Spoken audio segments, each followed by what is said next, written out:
As an information security leader, you've got the technical skills, you know the operating system, cloud security, computer forensics, and a whole lot more. But those are only one side of the coin. Soft skills are equally important. Today, we're breaking down the soft skills that are absolutely essential in security.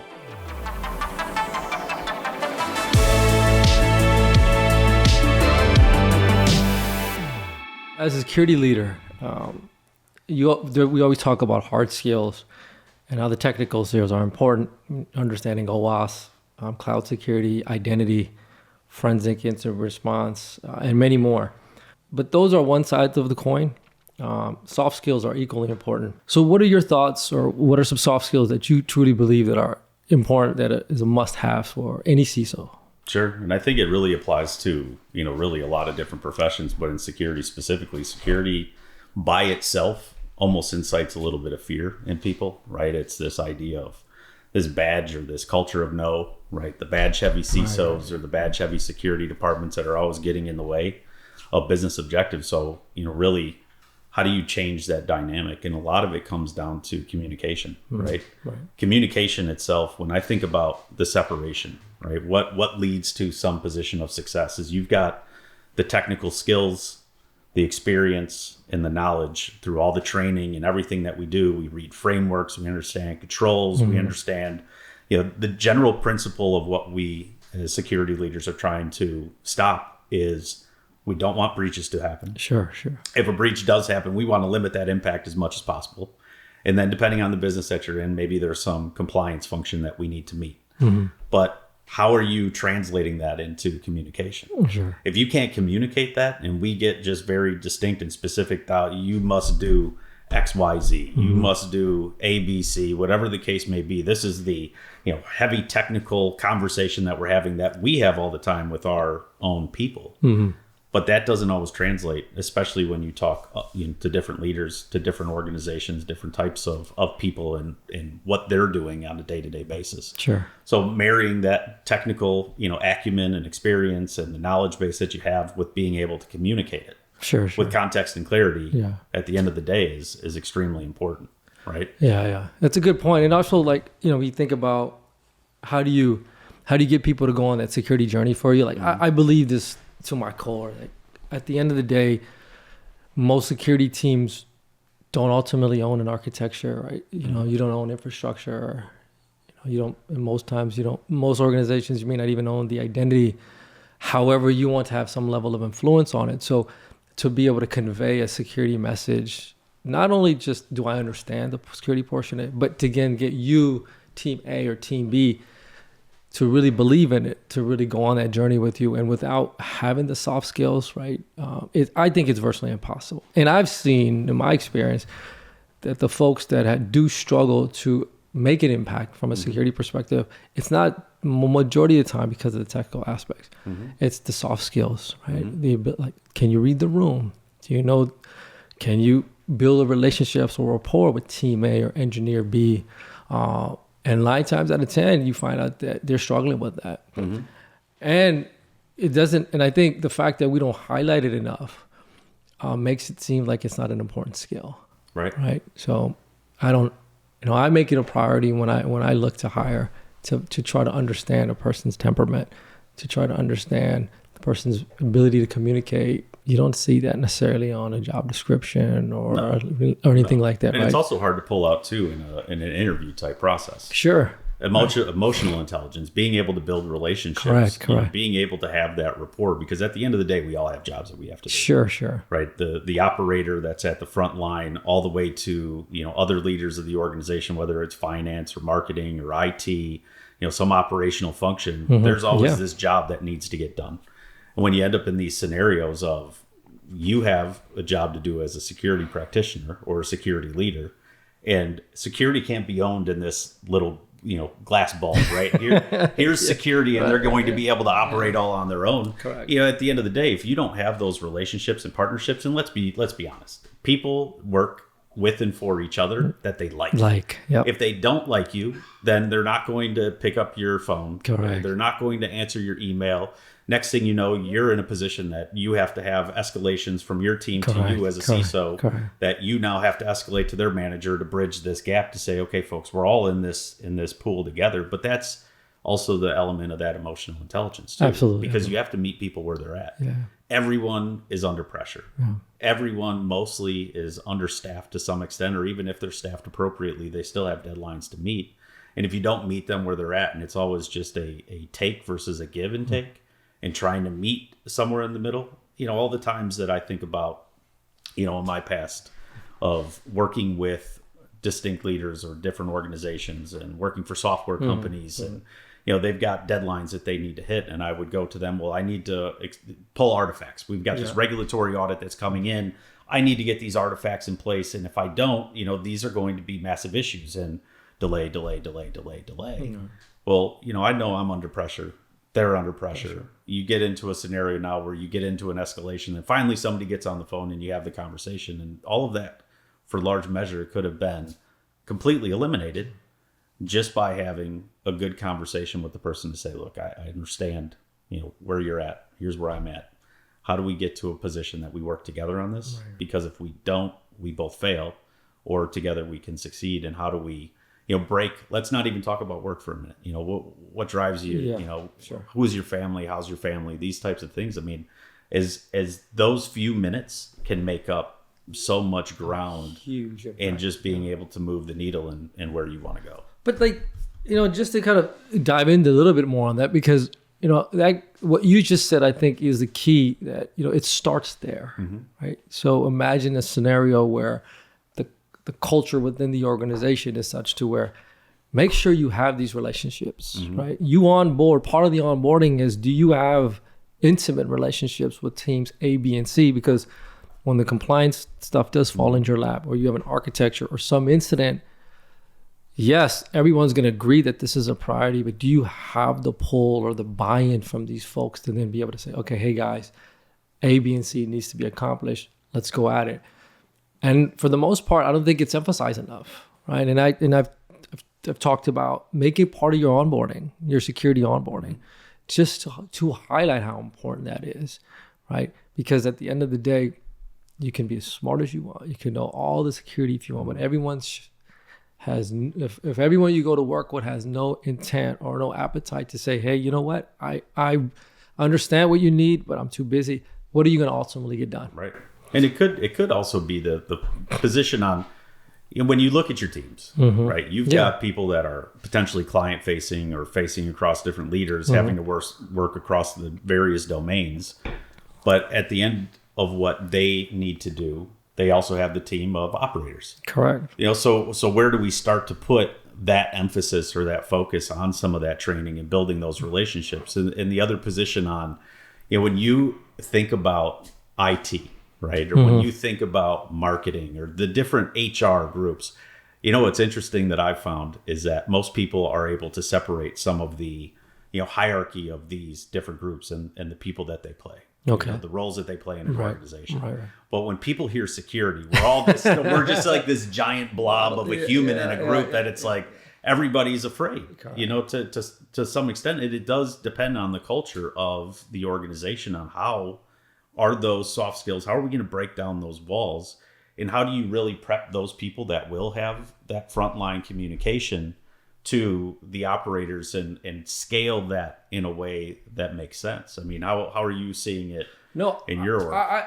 I 100% agree with you, because the tone actually is set by the security organization, right? Because what you said highlights, I think, a broader problem is that if you are viewed that way, whose fault is that?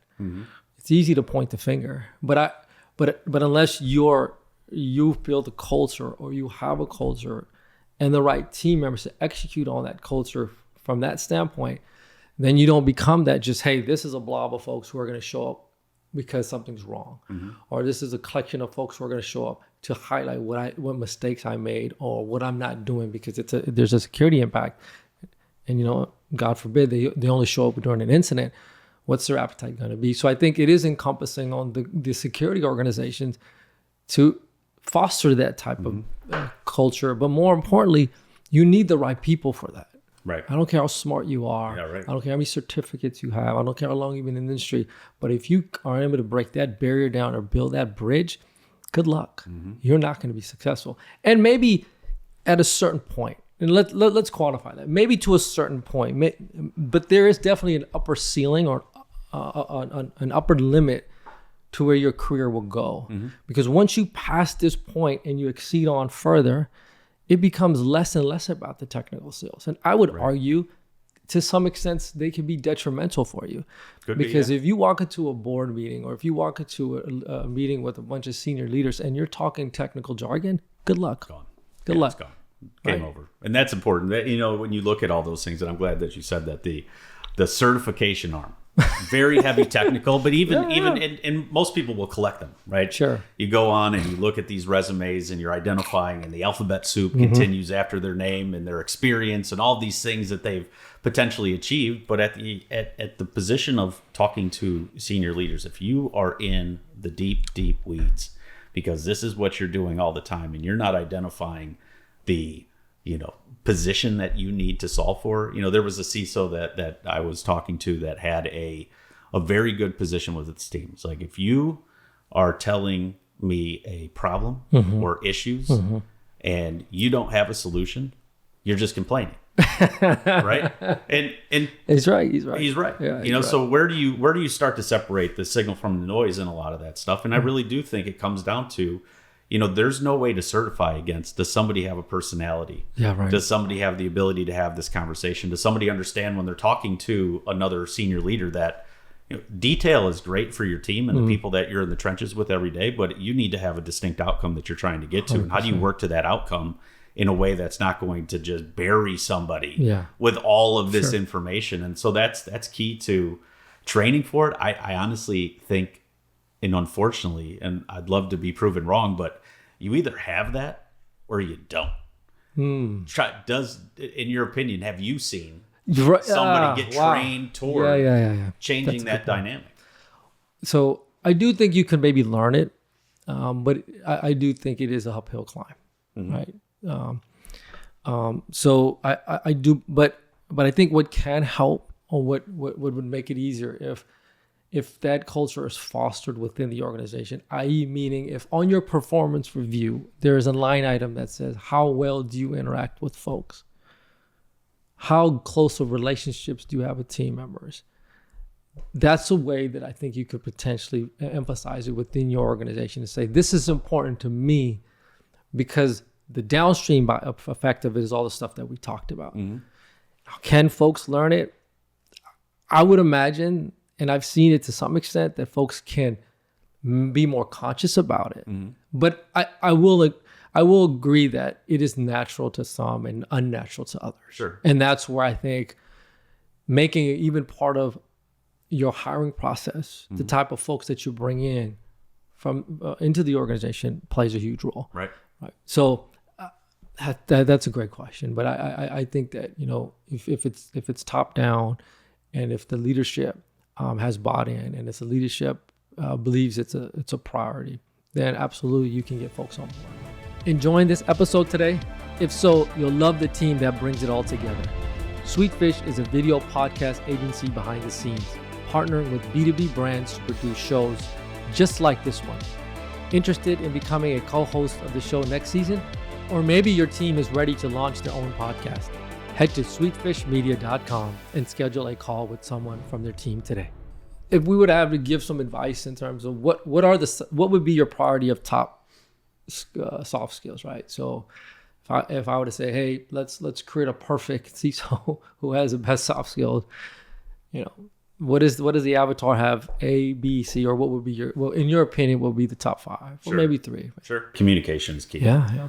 Because you're going to have, obviously in layered management, second line, third line, potentially, they're going to carry out your message, but you still need to be approachable by the entire team and the entire organization. And so communication, not just always communicating up, but you've got to communicate down and up. And that's, very, very key to that. The thing for CISOs as well, and I've seen and had the fortunate ability to work with many of them, is how do they operate in times of crisis? Crisis, yeah. Right. This is not temperament. an easy role. This is not an easy vocation.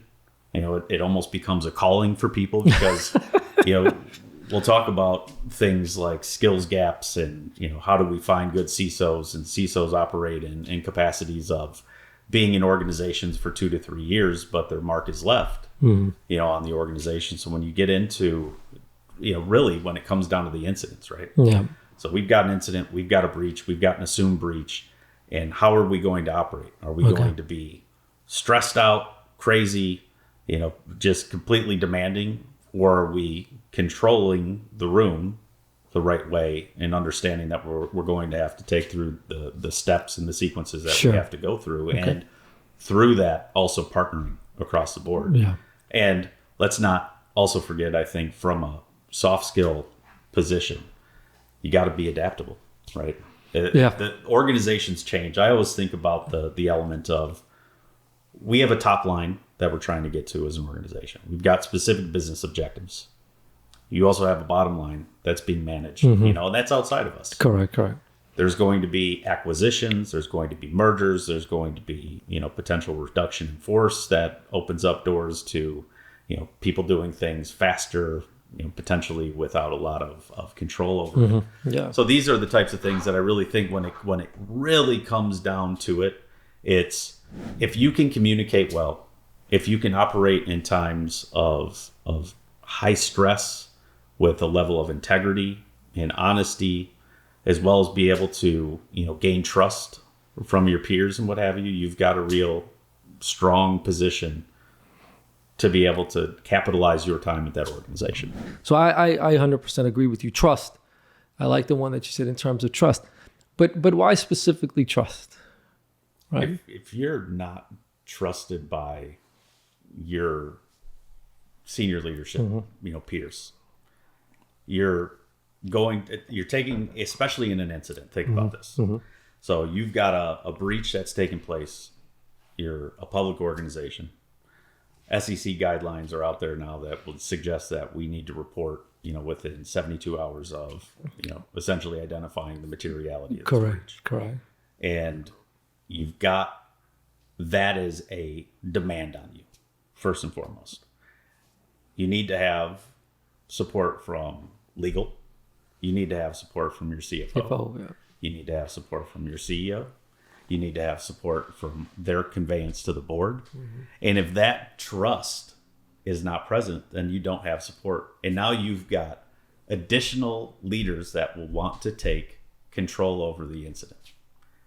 This becomes chaotic. Yes. So how do you maintain cool and calm in these types of scenarios when, for all intents and purposes, all hell's breaking loose?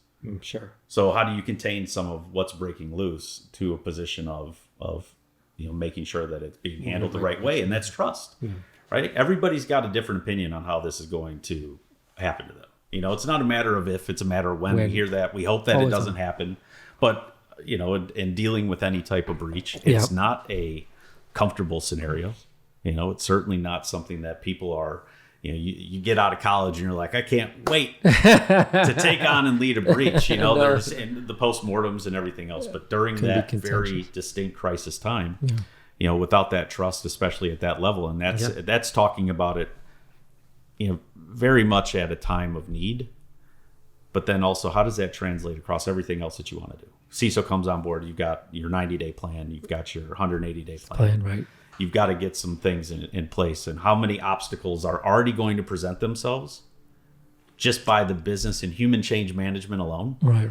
Now add in, you don't have the trust from the team top to bottom. Correct. Yeah, and this is why it's so important. We kind of just got to round it up a bit. This is why it's so important to soft skills, right? And it should be highlighted within the organization. And there's an emphasis, obviously, with the leadership to have it. But again, just making sure that it's an emphasis across the team. Ultimately, I'm a security person. I have a responsibility to reduce risk within the organization. But that should be seen through an empathetic lens, through an EQ lens, et cetera, then a technical security lens. And I find that skill from the leadership down is important to not only require of your team members, but to exhibit yourself. Because once you can permeate that within your org, I think it ends up being a lot easier for folks to come on board. If that makes sense. So, but again, just to close that off, the soft skills married with the technical skills are what makes a great leader. All right, next up is our research roundup segment, where we take a closer look at some data that the Sweetfish team found for us today. Today's data has come from Health Net Security, and it's pretty alarming. According to their report, 71% of organizations say they've been impacted by the cybersecurity skills shortfall. That's a staggering majority of companies. So Scott, how do you think the security shortage also plays a role into hiring the right kind of folks with the right temperament? And then, what do you think would be some of the lasting effects that'll have on the industry? Yeah, there's a couple different ways to look at it. Personally, I think there's certainly a shortage. We're, as a security profession, this is somewhat new. Right. And let's go back to the ways that most people have developed in their careers, right? You go to college, you major in something, right? That major is either going to lead you into some path, whether it's, finance or, human resources or supply chain management or entrepreneurial business, something along those lines, right? Now cybersecurity, I'll never forget going into college and IT was still new, and I'm not that old. Well, I'll say I'm not that old, but I would agree with you. We'll let the listeners just determine what that comes down to.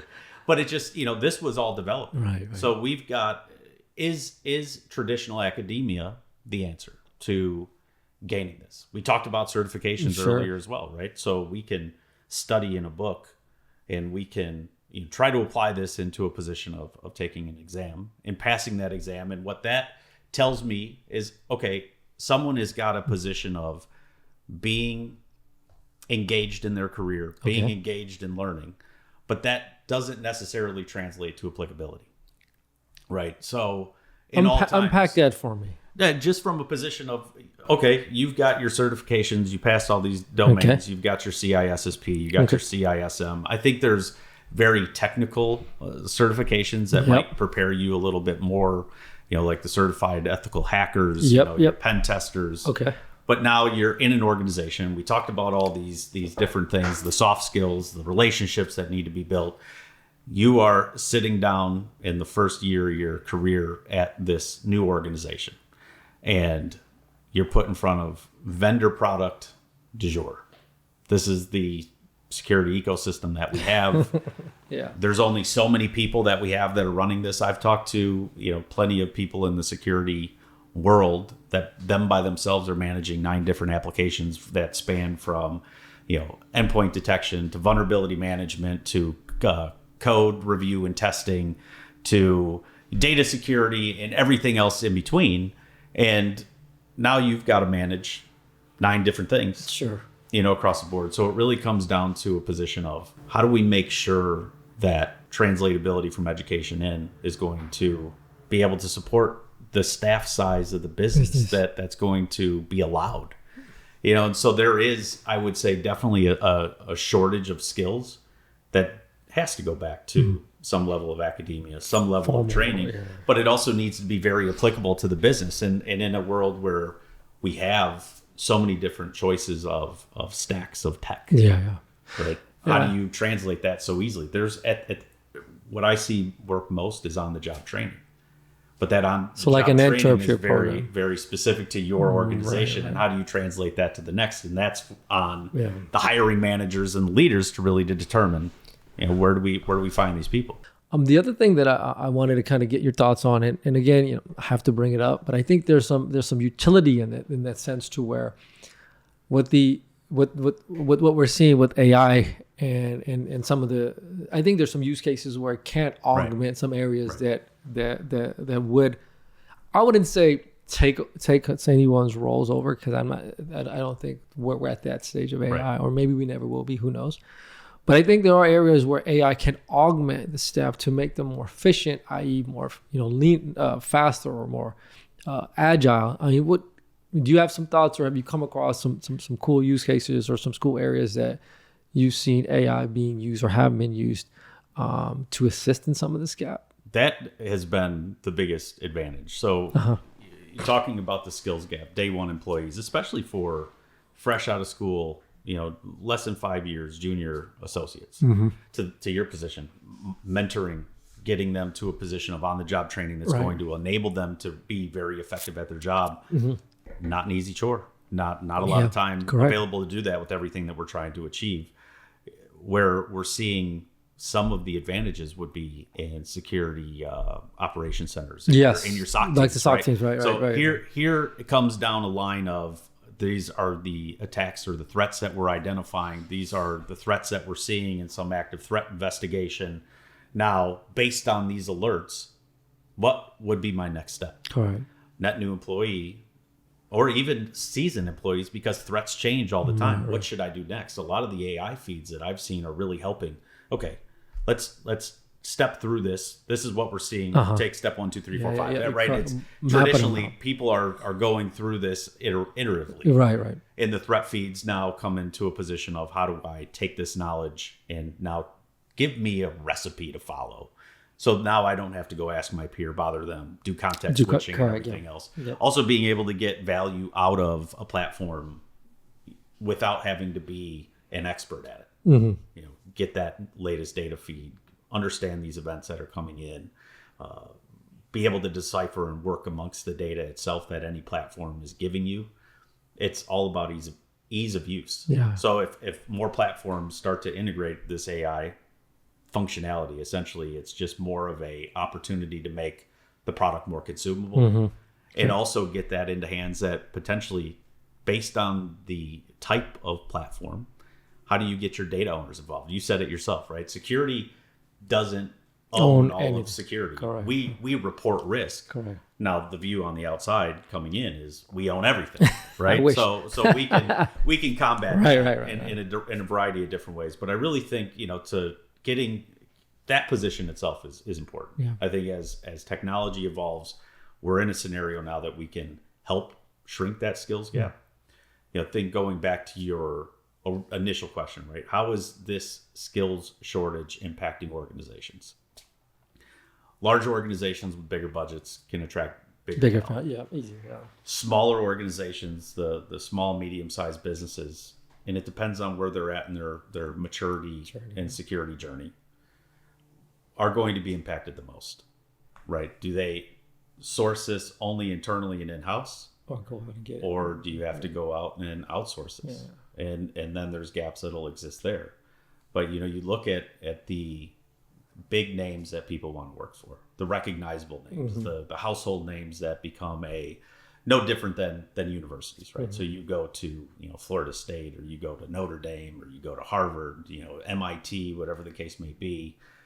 This is going to carry you, for all intents and purposes, through your career because of the notoriety. Right. You work for big companies in that same type of space, whether they're, the Fortune 5s, the Fortune 100s, to, just household name brands and things that we respect in the security industry. They're going to attract more talent. Sure. And that's where the gain is always going to be. So the small and medium business, and my thought on who's going to be impacted the most, those sub 5,000, maybe sub 10,000, employee companies. Yeah. You're basically taking maybe what's left over. Yeah. And why is it left over? It's a bad connotation to think that it's a leftover scenario, but this is a competitive world. And when you've got a small pool of really skilled individuals that can fit the need for an organization, now this is a very competitive capacity, but you're still going against the position of what you are going to be able to pay, attract and what the team size is. But I want to push back a little bit there, because I tell folks that, and I get this a lot. I can't pay people, or company A or one of the FANG shows up and they give them a ton of money. And look, I get that, and I think it's an easy conversation to have, because it absolves you of, well, it's not my fault. Of course, right? Oh, hey, look, this is the budget they gave me. I can't hire people. But no, that's not true actually, because what I've seen when you talk to people, they want to do meaningful work. And so it's like, hey, what are the stuff you guys doing? What's your security roadmap look like? Right? How are you innovating? Are you even innovating? Right? Those are areas that I think helps you stand out, because I can tell you, having worked at some really cool companies, that that's not the luxury for a lot of places, right? You get to a certain size, it's very isolated, segmented. And so there's the creativity. And then, you get to a certain size, there's a lot more inertia that's required to just do anything. So your ability to be nimble and your ability to be super innovative, your ability to give people really fascinating, challenging problems actually can work for you. And I think that organizations, particularly in the bucket that you were highlighting, should lean into that to then say, okay, well, look, what do we have from a problem standpoint that we can offer a candidate or offer a team member to then double down on? Or, and this is something that I've done, or Scott, you're in domain A. Tomorrow, I'm going you to do something in domain B. It's going to be uncomfortable. I know you haven't done it before, but you know what? This is going to be good for your growth. This is going to look great on your resume when you decide to leave here. And you know what? This is something that they'll probably will not have the opportunity to do somewhere else, because I'm in organization A and we only can do, our scope is X. So I think that's a great opportunity for organizations to stand out. Yeah, you may not be able to pay, or top dollar of the market. Okay, that's fine. But you can also you can provide that, right? And I think that that's probably, if I were to make a statement and stand behind it, I would believe that folks want more meaningful work, more so than they want to be the highest paid person. Because at the end of the day, folks want to be able to take care of their family, go to the office every day and really, really enjoy it. And that has nothing to do with, am I the top paid team member on my team? No, it's a good perspective on that. It's having the ability, it sounds like, to your position on that, right? Having not just the monetary view of it, but being able to enable. And I think that things like that do close that skills gap. Correct. Yeah, it does. Right? So now you're developing people 100%. in addition to it. So, 100%. No, I think it's key, but it's certainly, when you really get into this idea of the skills shortage, it is a multi-vertical, worldwide problem, right? That needs to be addressed in some way. I personally, doing just some light research on it and just seeing what's available, talking to tons of companies, I see it everywhere. Yes. I don't see this changing. I mean, we're what, 71% was. It's 71% was. I mean, that's tremendous, right? That is a tremendous and staggering. So basically, what that would translate to, 3 out of 4 organizations would make that statement, right? If this skills shortage continues to get worse, and you marry that to the breach reports that we see that continue to rise, correct. This is a recipe for disaster. Yeah, and one last thing, and I'll share kind of an AFTAB secret recipe, that your best security hires are within the organization already, right? So I always tell folks that, look, don't look outside. Look around, because these folks have the relationships. They know the tech stack. And they probably have some level of security already if you're doing security work and training, if you're partnering well with them. So your best hires or your next hire is probably already in the organization already. But again, that takes a conscious effort for you to think that way. And so there can be a really, really great relationship that you can build within the organization to then give folks the opportunity to grow, bring them onto your team and say, hey, here's a new skill set that's highly marketable, that will take the time to teach you, and then tangentially will benefit, because that's all this other stuff that someone coming from the outside would not, and it would take some time to come up to speed. So that would be another area that I would offer to folks. I've used it in many of the spots that I've been at, and it's been super successful. It can help with the statistic that we highlighted. And I think it just have other benefits within the organization as well. Yeah. That's fair. And I think it also highlights, the function of retaining that talent. Right. Yeah. Absolutely. Totally different conversation. but once you do have that good talent to minimize your own gap, right? Exactly. You got to do everything you can. Cool. If you love what you're hearing so far, we have a teeny tiny little request. A quick rating on Spotify can have a huge impact on this show's credibility as a trusted resource in the CISO community.